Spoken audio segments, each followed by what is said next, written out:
Ada baju berlumuran darah di rumah Verdi Sambo. Lihat nih apa saja isinya. Itu ada satu kardus, itu ternyata potongan-potongan manusia yang dipotong menjadi 13. Tapi yang uniknya wajahnya tidak diapa-apakan. Telapak tangan masih ada, telapak kaki masih ada. Kemudian paru, hati, dan lima masih utuh. Tapi anehnya sidik jari ada, muka ada, tapi tidak terungkap sampai sekarang. Berdasarkan penelitian kami, itu korbannya itu tercatat paling sedikit ada 5 jiwa. Dan itu bisa jadi lebih banyak lagi. Itu ada 9 kejahatan kemanusiaan.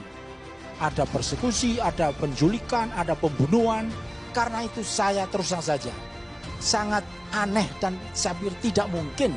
Dan ini penyakit lama kita. Sama saja dengan penyakit 65. Ada provokasi jenderal dimutilasi. Lagi-lagi kena 5.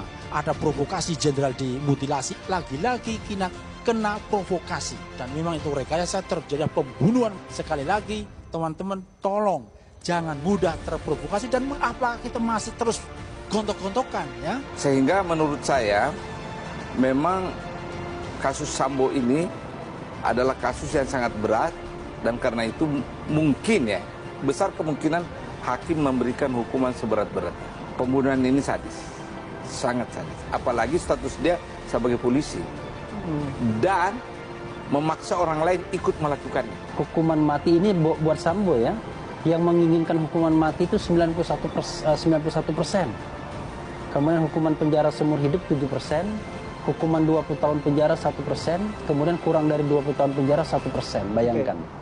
Dan ini kan polling yang tidak bisa kita rekayasa kan, mereka isi sendiri. Kemudian artinya mood masyarakat terhadap hukuman itu begitulah. Hanya memang ya dalam perspektif hak asasi manusia, memang hukuman mati ini selalu pro dan kontra. Kan pembunuhan itu cuma 2 macam aja, 2 tipe. Sebagai sarana untuk mencapai tujuan, kalau dihitung susah lah berapa ratus cacakan. Tapi yang menarik di sini adalah ternyata mulut korban itu dibelah di bagian perutnya itu, potongannya sedikit kecil-kecil begini. Kemudian juga ada luka-luka yang berbentuk, kita istilahnya luka lecetan, berbentuk bundar-bundar di sini.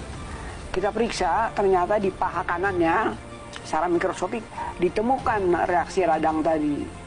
Jadi berarti motongnya sebelum tewas. Saya masih tetap mendesak karena sekatan belum selesai, perlunya adanya terus pengungkapan kebenaran. Satu persatu temuan baru terkait tewasnya Brigadir Yosua Huta Barat mulai terungkap dari hasil investigasi tim khusus yang diketuai Wakapolri Komjen Pol Gatot Edi Pramono. Ditemukan sejumlah fakta baru. Polri menemukan uang ratusan miliar rupiah serta baju dan sepatu berlumuran darah. Barang ini ditemukan setelah tim sus menggeledah 3 rumah milik Verdi Sambo, yaitu di Kompleks Polri Duren 3 Jalan Saguling 3 nomor 29 dan rumah kediaman mertua Verdi Sambo di Jalan Bangka 9 Bangka 11 Jakarta Selatan. Satunya lagi, polisi juga menggeledah kediaman Verdi di perumahan Cempaka Residence Magelang, Jawa Tengah.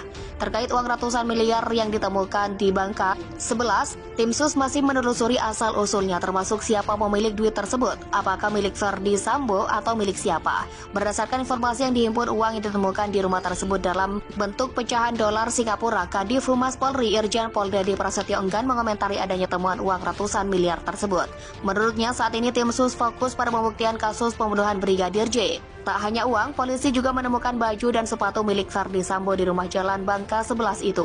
Kabarnya baju dan sepatu itulah yang dipakai Verdi Sambo saat peristiwa penembakan Brigadir J pada Jumat 8 Juni lalu.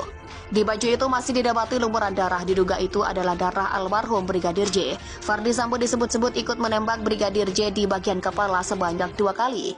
Dedy Prasetyo membenarkan adanya temuan baju dan sepatu tersebut. Menurutnya barang-barang itu milik Verdi Sambo, namun hingga kini sarung tangan hitam yang dipakai Verdi Sambo saat mengeksekusi Brigadir J belum ditemukan. Kabarnya sarung tangan itu sudah dibuang entah kemana. Seperti diberitakan, Mabes Polri telah menetapkan Putri Chandrawati, istri Irjen Verdi Sambo, sebagai Tersangka Putri Cendrawati diduga kuat mengetahui dan berada di TKP saat Brigadir Nofriansah Yosua Huta Barat atau Brigadir J tewas dibunuh. Putri Cendrawati dijerat pasal 340 KUHP, subsider 338 KUHP, Jo pasal 55 dan 56 KUHP.